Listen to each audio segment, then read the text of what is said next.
Hello, everybody, and welcome back to another episode of Business Over Brew. My name is Ellie. I will be your host for this episode. Today, I am joined by Reagun Kennon, Executive Director at 10th Life Cat Rescue.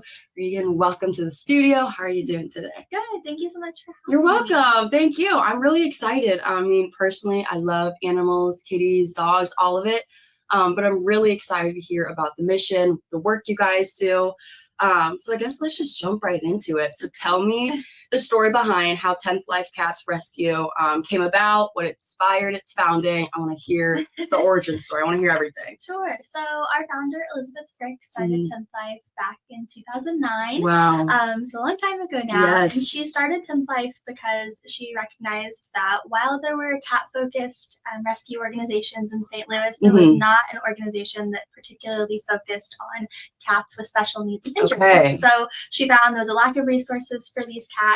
And yeah, she founded 10th Life because of that. And we like to laugh about it now, but she started 10th Life with $50, and she was the only foster home. It was all out of her home. And yeah, she just grew it from there with her friends and family. Oh my gosh. Wow. And then tell me how your story of when you first started there and where you are now. Sure. So I started at 10th Life back in 2017, right after I graduated college. And it was my first job out of college, and I just always have loved cats. And I had volunteered a little bit and started to get to know the mission, and it just so happened I was graduating and they were hiring someone.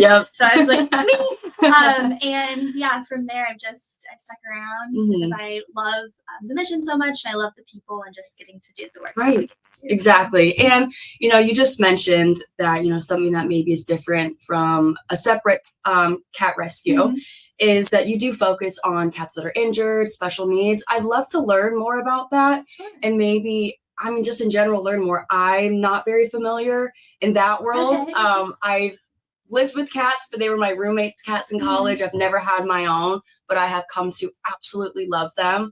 But I would love to just learn more about that area that you guys really do focus on. Sure. So special needs is definitely a spectrum when it comes to any creature. Absolutely. But with cats, we take in cats from anything from, maybe they have an injured eye that needs to be removed, or maybe they have 3 legs, or maybe they're under socialized and they need a foster that can work with them and help get them more comfortable indoors and with people and prepare them for adoption.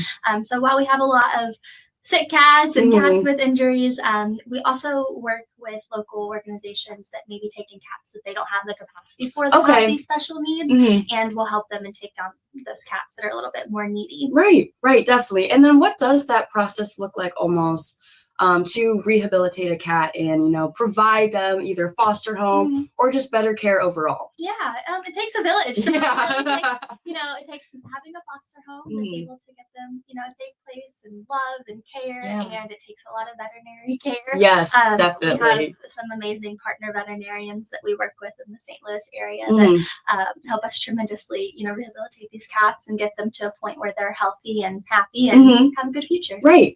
And so I am a little curious, if someone that's listening or tuning in right now, and maybe they are seeking your services, what does that process then look like? Sure. So our website is a great place to get started. We actually just built a new website this past year, so it actually is a great place to get started. Our website's just 10thlifecats.org. The very first page says Get Help.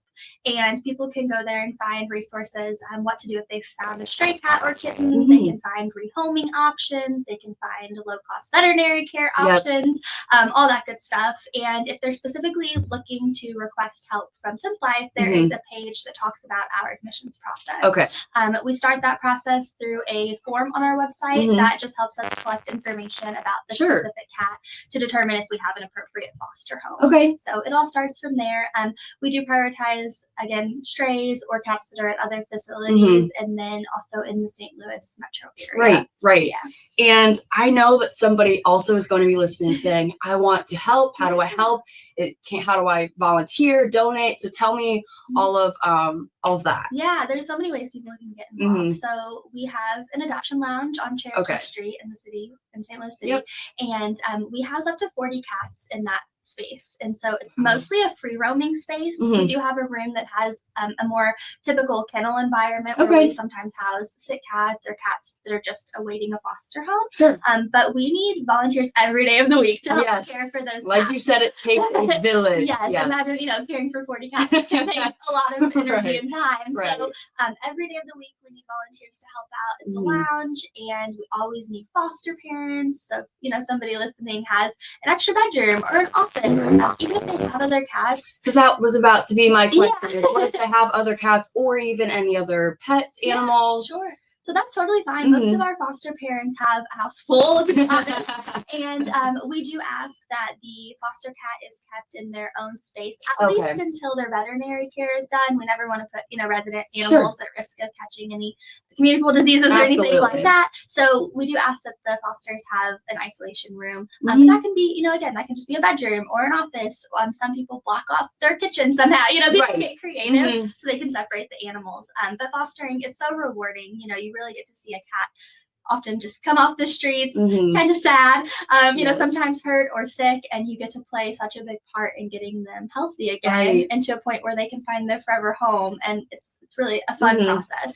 And we supply everything for our fosters. Okay, so, that was another question of mine. Not me thinking, should I foster a kitty? Yeah, so we can provide everything from food, litter, toys, beds, and then of course all of the veterinary expenses we cover. So fosters, really all they have to do is provide their home and time and their love. Sure, and kind of like what I said and about myself is that I've never had my own. Of course, I lived with them. What are things that you can maybe tell someone, educate them on if they never have owned a cat or a dog or any type of pet or animal? What kind of support and info could you tell them? Oh, yeah. So, starting with a cat, I think is the best place to start. I'm a little biased because I love cats, but they're also a little less maintenance than dogs. I could see that. I could definitely see that. I don't have dogs, but I've heard that.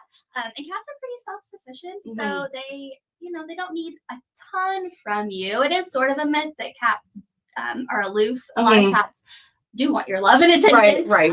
But, you really don't need to have a ton of knowledge to start, I would say. And something that we do at 10th Life is we do have a free behavior line that's open just to anybody. And so people can call or email us with any sort of cat behavior question, and we're happy to help. So somebody takes the cat home for the first time and they run into problems or have questions about really anything, they can give us a call and we can, walk them through it and give them advice. And then I am still a little unfamiliar. So if you were to foster a cat, would you be able to also become maybe down the line their forever home? Oh yeah, absolutely. We like to call it a foster win, not a foster fail. I have one myself, but a lot of fosters, fall in love, and sometimes it's hard to let them go. So while goodbye is always the goal, we do understand that sometimes it's just a little too hard to say goodbye. So we do have a lot of fosters that end up becoming their foster cat's forever home, which is still, we celebrate it just the same. Absolutely. Do you have any favorite memories this far? Because now you've been with 10th Life for some time. Do you have any favorite memories, adoption stories, like anything? What stands out to you? Oh goodness, so probably a lot. But it's really hard to pick. I have to rack my brain. We have a cat right now named Bruiser. That a lot of our people who follow us on social media and our volunteers know of Bruiser. Yes. But for 2 years, Bruiser was living in our backyard as a feral cat. Okay. He was very skittish. He really didn't want to be touched at first. But when we first met him and he came into our backyard, he was very sick and he needed to be neutered and all that good stuff. So we were able to trap him and get him inside, get him the vet care that he needed. And this was 2 years ago when we first took him in and got his vetting done. And at that time, he was still very unsure about people. So we created a really nice outdoor space for him with a heated bed, and he came in every day. Because that is an interesting part, though. How do you almost break the cycle of what they're used to in their environment of being skittish and maybe not being as comfortable with human contact?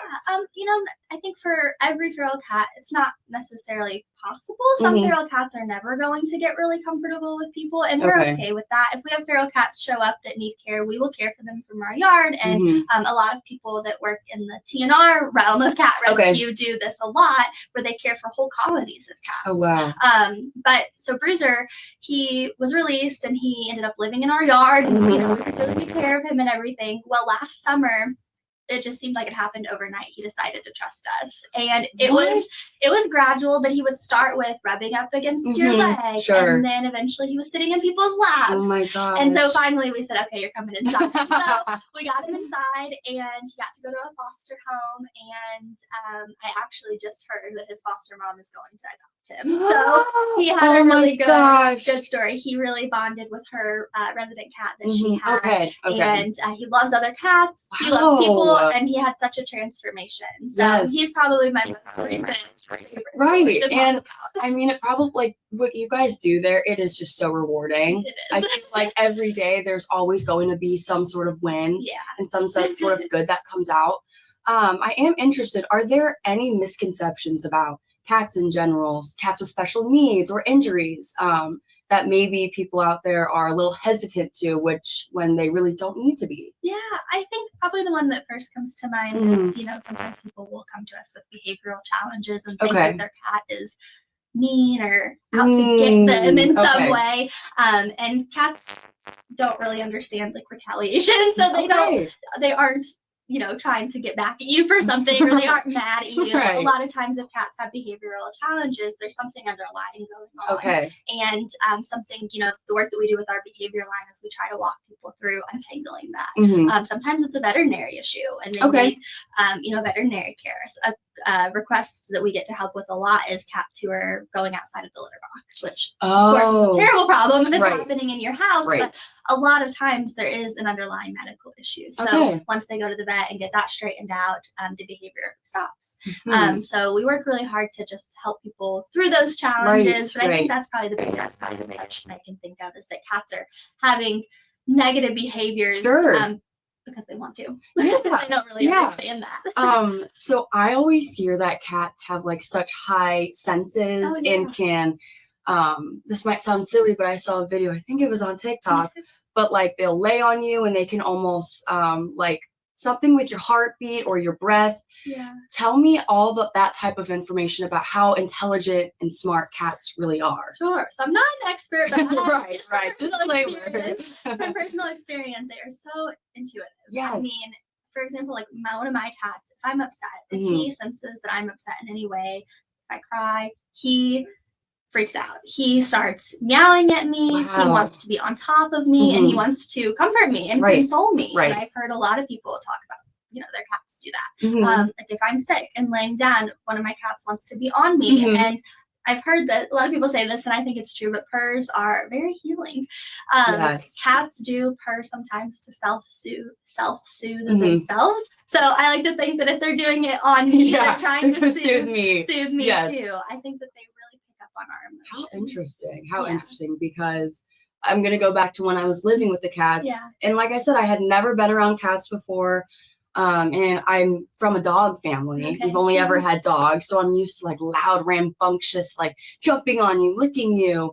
And then when I moved in with these cats, I almost didn't know how to act. So I was just like, I'm going to let them do their thing. If they want to come into my room or sniff around, go for it. And I agree with you. Like they are very intuitive in the way where, there's definitely been nights in college where school's hard, life is difficult, you're dealing with personal stuff, and you're going through a time, and then all of a sudden the cats come out of nowhere. They're laying by you, they're laying on you, and I absolutely love that, and I believe it that they are very intuitive, and they do know how we're feeling at times. But that is just, cats are just very interesting to me. I always thought that they are just so intelligent. Extremely intelligent. I think so. We have done, just for fun and some experimenting, we have done clicker training with cats. What's that? So it's a behavioral training that's usually done with dogs, but basically you have a little clicker, and they start to associate the sound of the clicker. Like if they do something, say they give you a high five and you click, they associate that with something positive, like a treat. So basically just training them to kind of follow, commands like you could with a dog. And when we did that, we had a lot of cats who would high five. What? Yeah, it was really fun. It was really fun. But yeah, I think they're very smart. I never knew about that though, that type of training. Yeah. But it makes sense. It makes sense because they do need repetition, something that stands out and it's like, oh, this is good. Yeah. I get a treat or XYZ. Yeah. Do you have to have your own cats, I assume? Yeah. Tell me all about Sure. your cats. I have 4 cats at home. Oh my gosh. I have a 24-year-old cat who was my childhood pet. Oh my gosh. His name is Smokey, and he's Your my soul little cat. man. He Yeah. really is my soul Mhm, cat. absolutely. We're very connected and bonded. Yes. And then I have 3 girl cats that vary in ages. But my youngest, she's 6 now, and she was a foster when through 10 Life. I was fostering her as a kitten, and she actually bonded with my old man when she was a kitten. And that's partly why I had to keep her, because they bonded, and they're still to this day best friends. They are always cuddling. They groom each other. They love each other. Wow. And it melts my heart. No, I could tear up if I really wanted to. I could. It's very I sweet. could. So I get a lot of enjoyment from them. Yeah. And we also have an office cat that I love very much. Of her course. name is Cherokee. And oh my gosh. Oh, that's so fitting. Yeah. Yep. She bounces between mine and our operations manager's lap every day while we're working. So there's a lot of morale from her. Most definitely. Yeah. Do your cats at home have like a favorite toy? We had those things where they can like climb up on it. We also had like scratch pads. Yeah. Oh yeah. Do they have any of? Yes, they do. Yeah, they love scratch pads. We've got cat trees all over our apartment, you know, and they also love, and the cats at 10th Life love just wand toys. We try, you know. Oh, of course. With feathers and strings. Like once a day, we try to get those out and get everybody hyped up for the wand toys, and it's good exercise. Are there any toys on the market that are clearly marketed for cats, but maybe aren't the best for them, or maybe they have like bad products in it, materials in it? Do you know of anything? The only thing that's coming to mind is there are a lot of cat toys that have like little feathers, and we try to steer clear of those because especially kittens, they might eat the feathers. Yeah.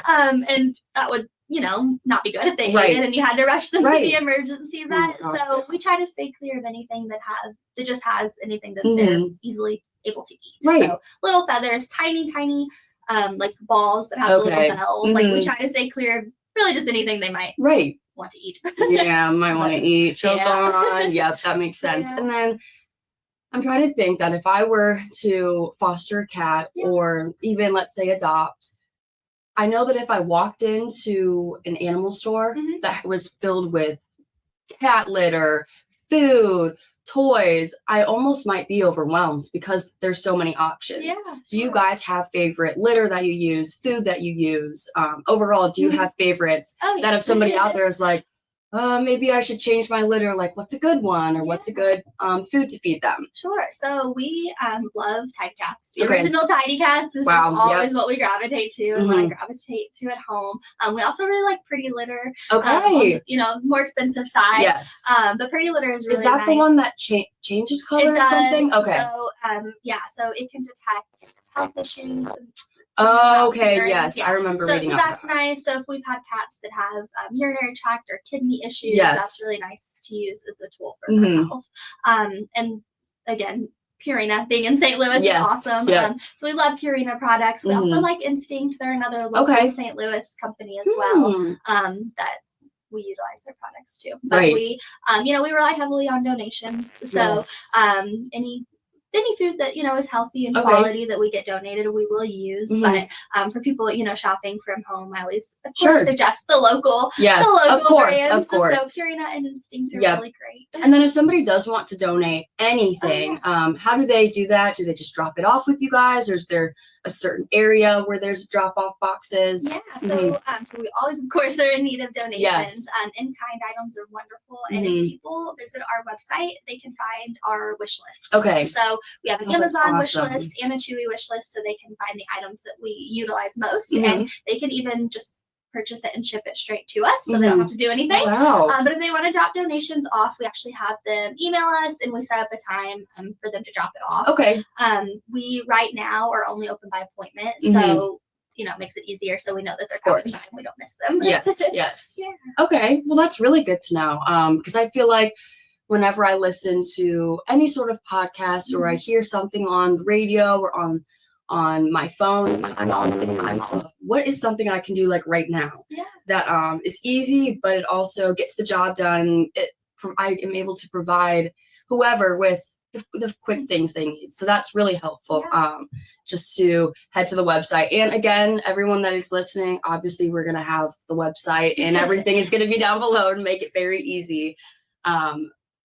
Easy for you guys to, find the information. But is there anything that we have yet to touch on?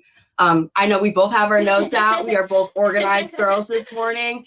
But is there anything that we really wanted to talk about today that we haven't maybe yet? Yeah, just one thing. It's okay. Yeah, of course. I wanted to let people know that one of our biggest fundraising days is coming up in May. Okay. So on May 8th is Give STL Day. Okay, yes. One of our biggest days of fundraising. All of May actually is our spring fundraising campaign. It's called Project Feline Freedom, and we have a goal to raise $100,000.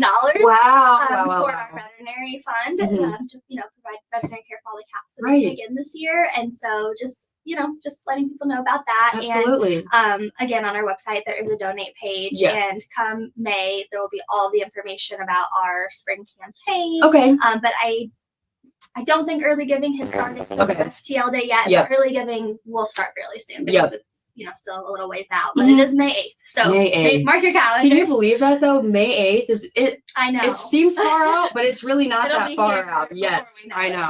That is crazy. Do you guys do anything within the St. Louis community, or has anyone else within the community really helped you guys out and given you a boost in any way? Yeah, so let me think. A good example.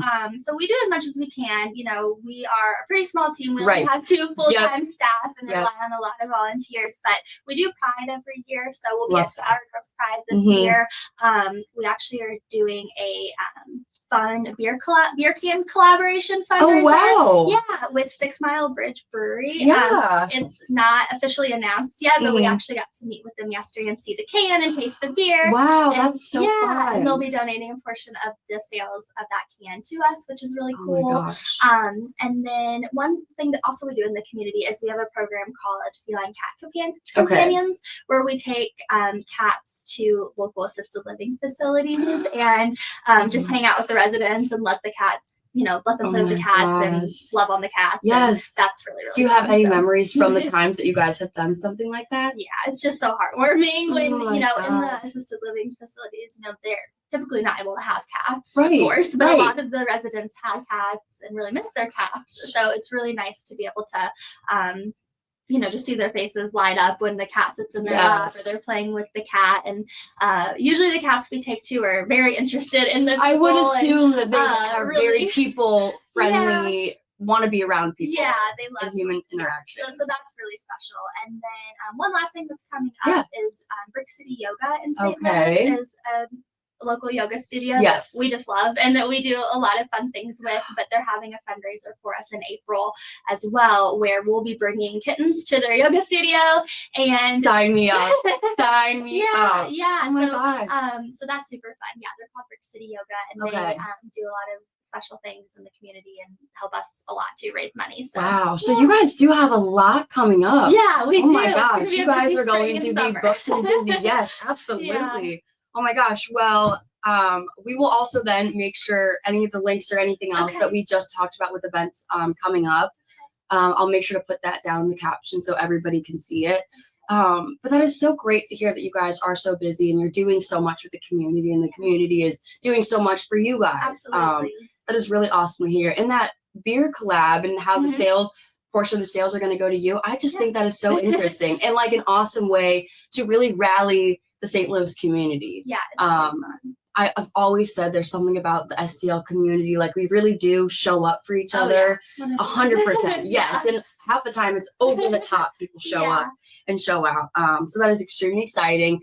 Definitely I'm going to be at this yoga with the cats. That sounds like so much fun. I'm going to bring all my girls with me. That would just be great. But otherwise, I do have one more question for you. Do you know of any, just for in general cat lovers listening, are there any places in St. Louis where there are cats like at cafes? I've heard word around, but I have yet to really go in and look for the information. But do you have any places in mind? Yeah. So, and I will say before I talk about other places, of course. Before COVID, for the pandemic, at Temp Life, we were always open on the weekends just for public visiting hours. Our adoption lounge is set up really like a living room environment. Okay. So we have couches and chairs, and Fun. we'll make coffee and have snacks and whatever, and people were able just to come in and hang out with the cats. And unfortunately, it's taken us a long time to get back there, but we actually have plans to announce some spring summer open Saturdays. You guys are so busy. You are so busy. We'll have probably one Saturday a month to get started, but we'll have a day where people can come in and just, they don't necessarily have to be looking to adopt or do anything. They can just come in and hang out with the cat. Well, that answered my question then. Absolutely. Is there anything we can do to help that process like continue or to help it push forward? Yeah, so we'll be utilizing a reservation system online when we announce that, which is coming very soon. Yes. And it will be a $10 donation per visitor. So I would just tell people, please come, please check us out. Some fun, we'll just have fun activities and stuff going on during it. But so I think the best thing people can do is just come and check us out. Yeah, absolutely. Oh, that again sounds so fun. And it really is great to hear all of this new stuff happening for you guys. I cannot wait to keep up with everything online. And I'm definitely, like I said, I'll be there at the yoga with the cats. But thank you again so much for taking time out of your day, sitting down with me, talking about 10th Life Cat Rescue, and, really educating everyone that is tuning into this episode all about the things you guys do, how rewarding it is, but also just standard education about, I think, some questions that people might have, and maybe they don't know who to ask, how to ask. So I really appreciate that. But for all of you listening, thanks so much for tuning in. Like we've been saying, everything will be down below. I feel like we had a lot of information in this episode, but everything will be down below. Reagun, thank you again for coming in. Yes, thank you for having me. You're welcome. Thank you. This was